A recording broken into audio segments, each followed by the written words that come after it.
Lumaragas ang pagpupala po sa ating lahat para sa ating pangaraw-araw na talata. Tayo ngayon ay nasa Genesis Kapitulo 15, versikulo 12 hanggang 16. Nang pumikiling na ang araw, nakatulog ng mahimbing si Abram at nagkaroon ng isang nakakatakot na pangitain. Sinabi ni Yahweh, ang iyong mga anak at apo ay mangibang bayad at magiging alipin doon sa loob ng 400 taon.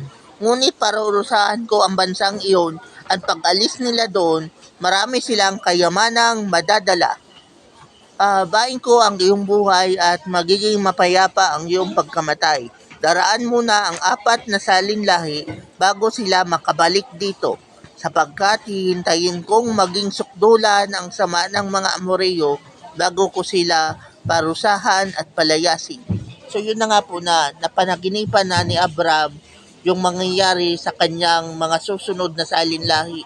So napanaginipan niya yung tinatawag na 400 years na naging slave o naging alipin yung mga Israelita doon sa Ehipto. At napanaginipan niya rin yung paglaya at ang pagbalik ng mga Israelita pabalik sa Kanaan na pinamumunuan ni Moises. So napanaginipan yung lahat ni Abraham.